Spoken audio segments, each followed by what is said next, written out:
I can't see a thing at night with the bucket up. Let's see if these auxiliary lights actually help.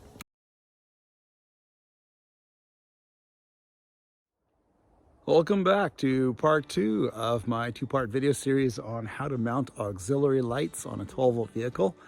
In the last video, I showed you how I made this mount for the rollover protection bar, or rollover protection system bar for my tractor, and why I did it that way. So if you want to check it out, there's a link to the video either up there or up there. Definitely down in the description if you want to watch that. So check it out and I'll show you my thinking behind making this clamp and the reason why I did it. And that's something that you're going to have to think about when you're mounting auxiliary lights on anything, be it a car or a tractor or a boat or anything like that, is how those are going to mount to the vehicle in a safe and secure way. You don't want to drill through anything that might be important, like if you're mounting lights on a bumper, like what's behind the bumper? Is there any wiring already there that might cause you to drill into your turn signals or something like that? So just be mindful of how you mount those things. You put some thought into it.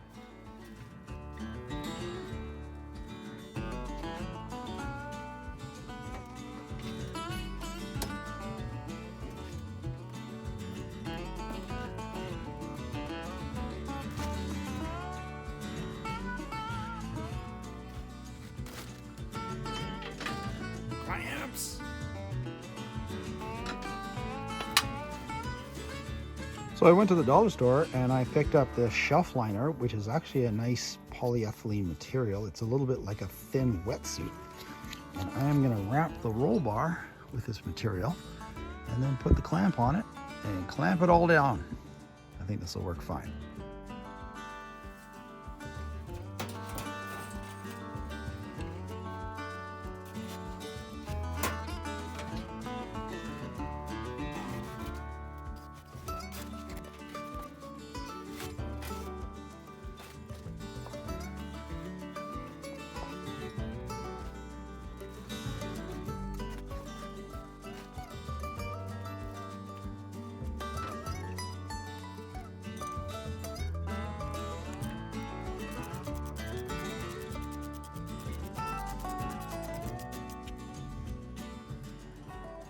And that's the mount there. In the upright position, you can see the 4 tabs for mounting the LED spotlights on are in the horizontal position. So when I have the lights, I'm gonna have the 2 forward, 2 rear.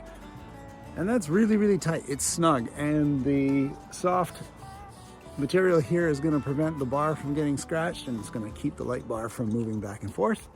That is super snug. That ain't going anywhere. Now I'm gonna show you the electrical side of adding auxiliary lights. And it's not that complicated. There's just a couple things you need to know. All right, so moving from clamps to amps, we need to have a short conversation about electricity for our auxiliary lights. If you already know this stuff, you can skip ahead to the next chapter where I'm actually gonna start the wiring. But first we have to talk about stuff, shocking stuff. So first, you're best equipped to decide whether your level of comfort working with automotive electrical equipment is right for you. You always want to be safe. Almost every vehicle on the road is a 12-volt negative ground system. It's not a lot of voltage. It's really hard to hurt yourself with 12 volts. You might get a tingle, but there's a lot of current. So car batteries can put out some huge amperage, also current.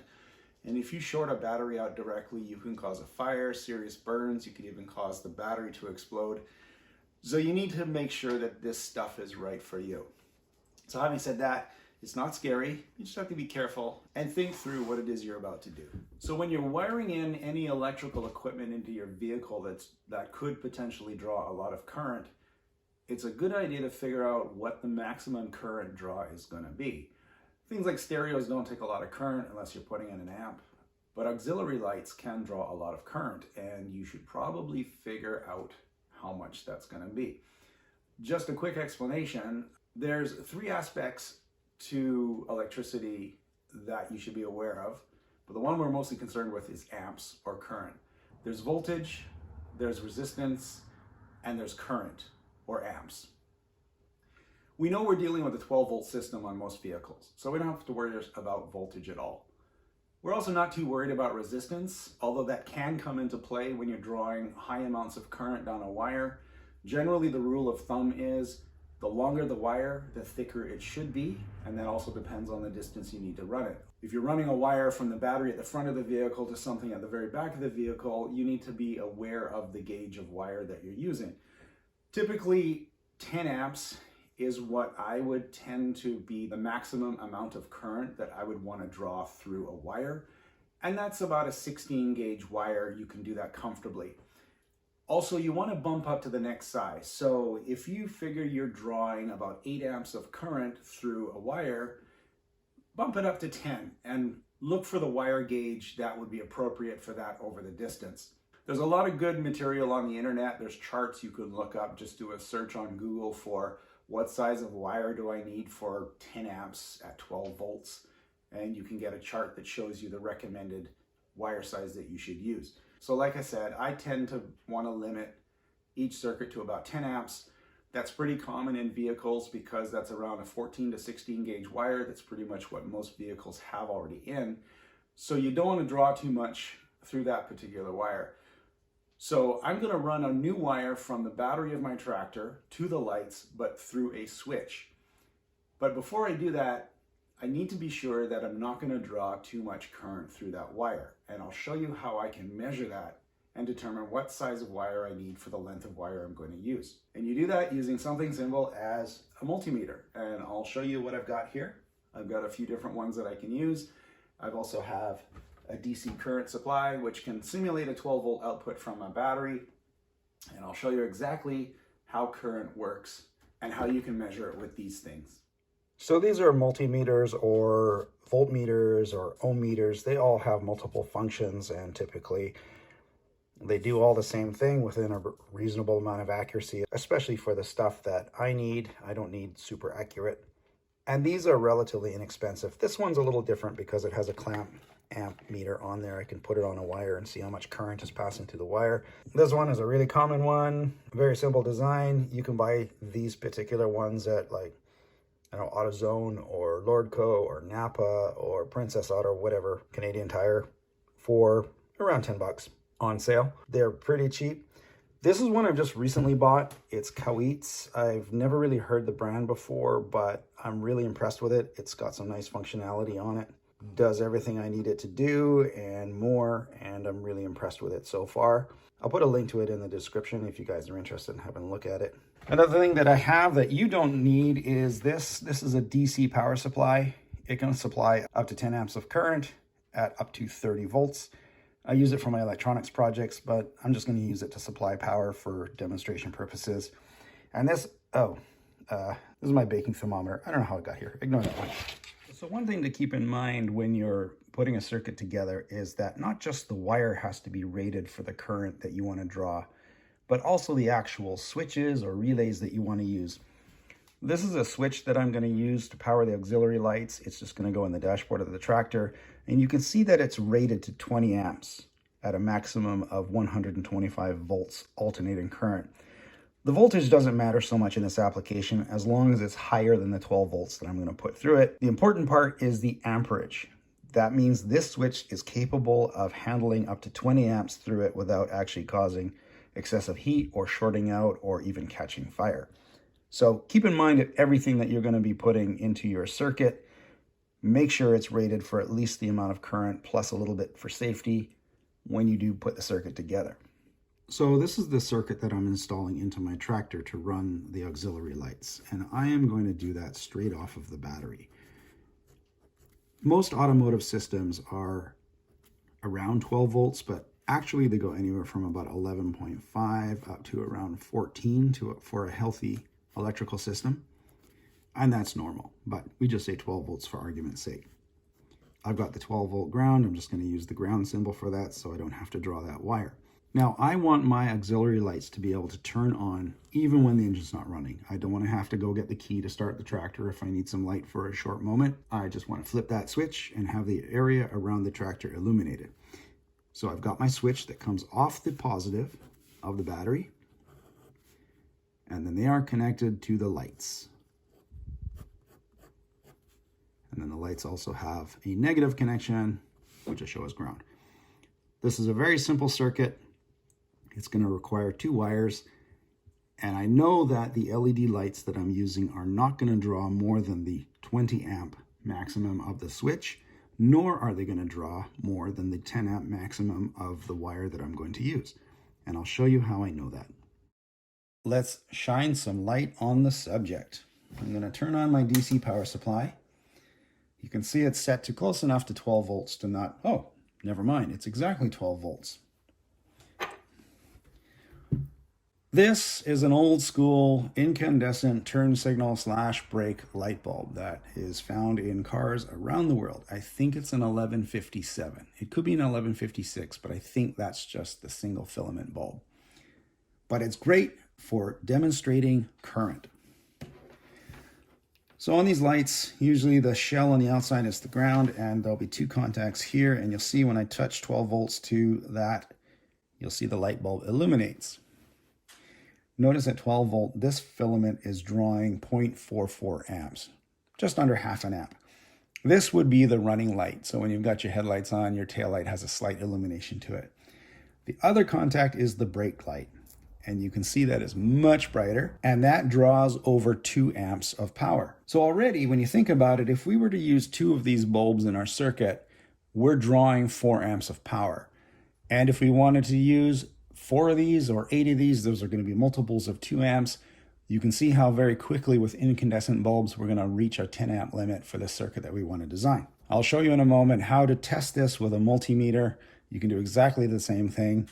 Like I said, I'm just using my DC power supply because it's got an amp display on it. This is the LED light that I'm going to be using on the tractor. I'm going to use 4 of them. So whatever this LED draws in current, I need to multiply by 4 and be sure that I'm safe with my circuit.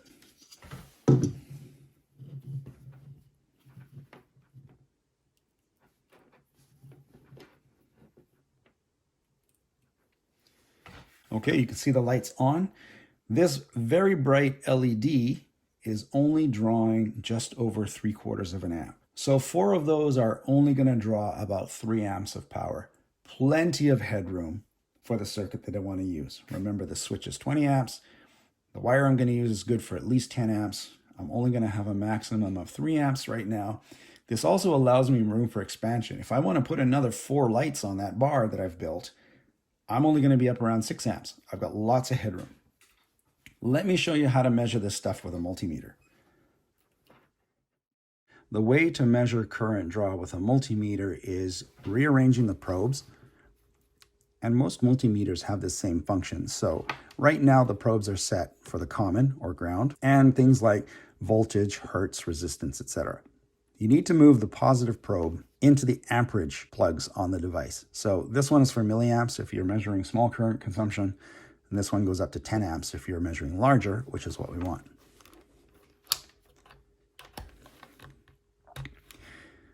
Then rotate the dial to the proper setting. In this case, it's right here.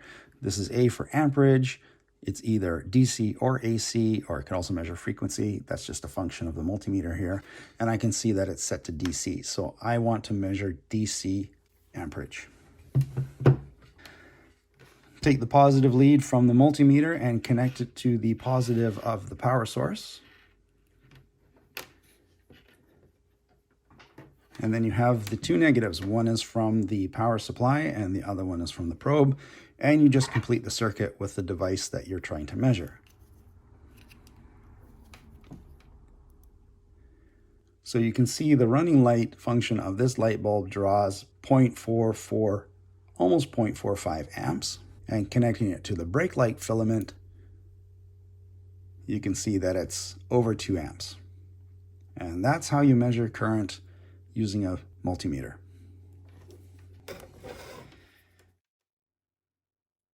And looking over here, you can see that the DC power supply shows the same current consumption, and it also shows the wattage. Speaking of wattage, what if you happen to have a bulb that has a wattage rating at 12 volts, but you don't know what the current consumption is?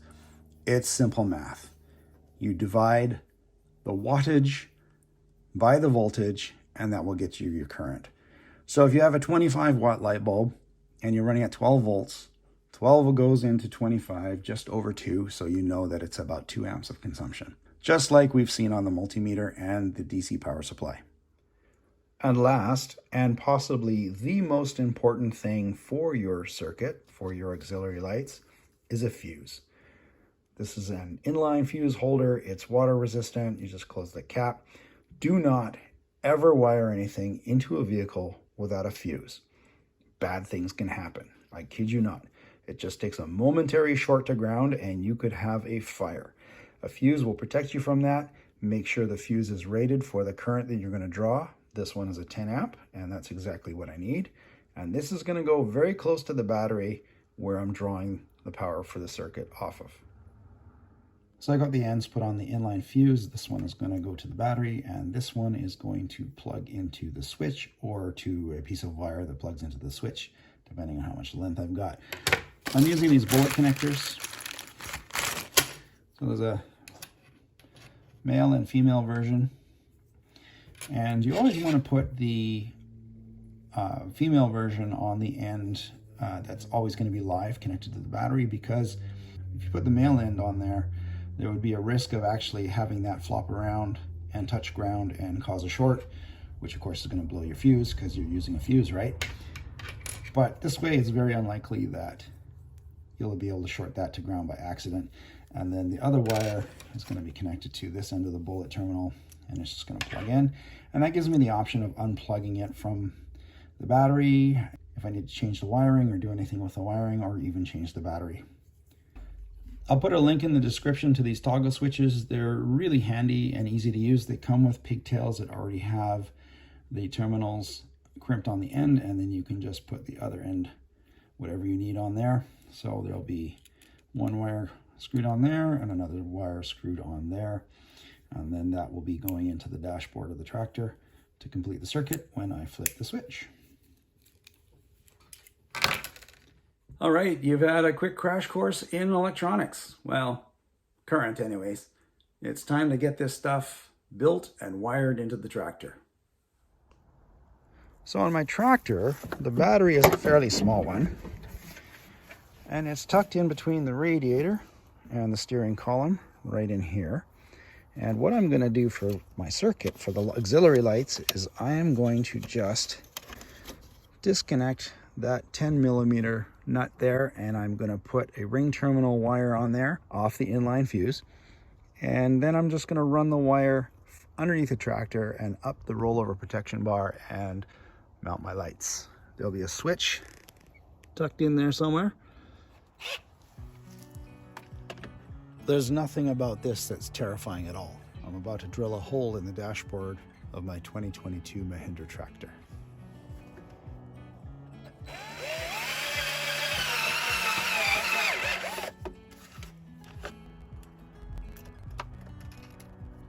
This is just a test fit. Before I do the final assembly, I'm actually going to put a bit of silicone underneath the panel.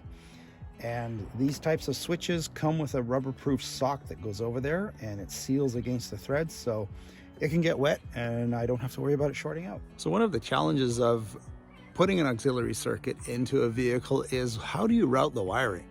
And I've found a lot of times in the past, the best thing to do is to follow an existing route that's already on the vehicle. And I'll show you on the tractor what that means.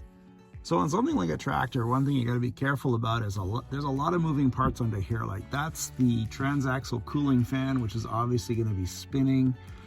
You don't want any wires to get tangled up in that. But if you notice here alongside it, there is this wiring harness that follows a path above this plate here. And it comes around on top of the frame and then runs into the engine compartment. And I think that's the path that I'm going to follow with my wires. And then using these little type of zip ties, I'm just going to parallel those and use that wire, that conduit. And I'm just going to use this bundle of wires here to anchor my two wires, the positive and the ground, to the auxiliary lights. And then I can follow that out the back of the tractor.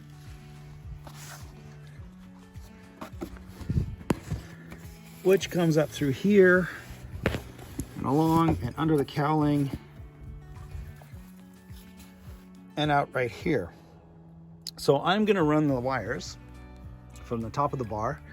I'm going to run them along the inside of the bar, And I'm gonna have a loop here, which is gonna allow the bar to open and close, and then follow the path all the way down there.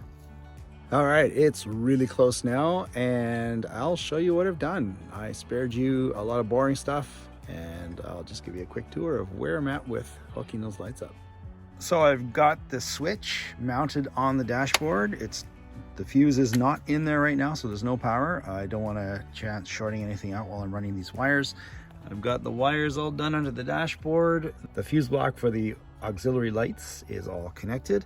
I've got the wire running around the radiator here, and then you can see it going down the radiator and disappears under the frame of the tractor there. I find that you can use a lot of the infrastructure of a vehicle that's already there. Just don't go crazy with it. Like, that's a fuel line that I've got the wire connected to here, and I'm not clamping it too tight. It's just to stop the wire from moving around and possibly abrading against something that's a moving part. Moving to the underside of the tractor. As I said, you can see it here. I've got it running alongside the existing wiring. I'm going to put a couple of zip ties under here just to tie it in place. And it disappears under the frame right there. And it comes out right in front of the fan, parallels along the other wires, and goes up under the cowling there, where it pops out here and follows the other wire loom underneath the cowling here, and then comes back out right here. This is a vent for the fuel tank. You can see that right there. So at this point here, I've put this wire sheathing on it to protect the wires. It's pretty tough and cheap stuff. You just slide the wires through there. Got it zip tied to the rollover bar, top and bottom, with enough of a loop where it can articulate, no problem. Running up the back side of the bar up to where the auxiliary lights are mounted. For now, I'm just using electrician's tape to hold it. I want to use black zip ties, but I don't have any right now. I will replace those as soon as I can get some. The only thing left to do now is to get a pigtail on here with an XT60 connector, and this will actually focus. And this is coming from the dash switch, and then I'm going to put 4 automotive connectors on each one of the lights up there. And for that, I'm going to take the mounting bracket off, take it inside, and solder those on right now. I hope to get this thing done before I run out of daylight. So to finish up the installation and the electrical connections, I'm going to use these. These are XT60 connectors. They're good for up to 60 amps, which is way beyond what I need, but they're also weatherproof. So the power will be coming from the tractor's battery through one of these connectors, and then I'm gonna have it split into 4 of these. These are automotive electrical connectors. They are also waterproof. Once you put the pins in, I'm gonna need 4 of these assemblies, 1 for each LED. And that will allow me to remove a singular LED or more than one if they go bad, or if I decide to upgrade them to something brighter or something different. And I won't have to do all the rewiring. Time to get soldering.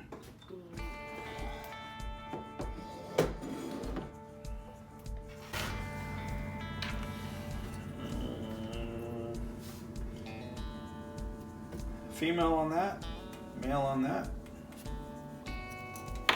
The other way around. Male and female. I'll put the male side on this side.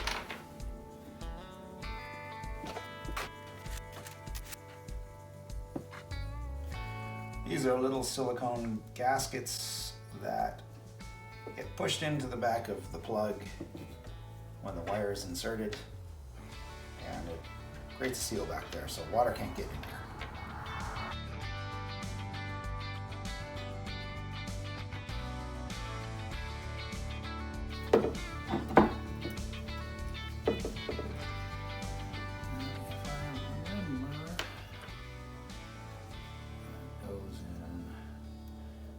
Make sure I have negative and positive on the same side for all 4 of these. So I think I'm going to put negative on that side.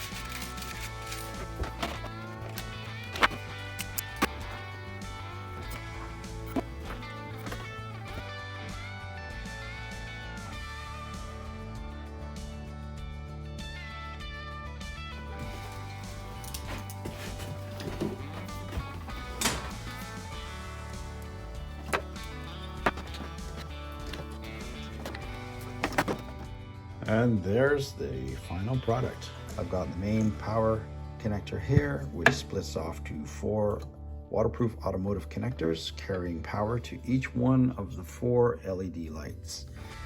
Now to mount the light bar on the tractor and give it a test. It's done. All the wiring is connected. I've put the fuse back in and I'm about to flip the switch. One of 2 things is going to happen. I'm either going to have functioning auxiliary work lights, or I'm going to blow a fuse and let the magic smoke out. Let's see what happens. Yes! Aziz, light! All right, I'm super happy with the turnout of this. Everything went perfectly. I just spent some time doing the planning, measuring some stuff, and taking my time, and it's easy to do. I hope you found this video fun, if not informative. And if you enjoyed it, please hit the like button. And if you like what I'm doing with my channel, please subscribe. I'd really appreciate it. Regardless, thanks for watching, and I'll see you in the next video. Yeah.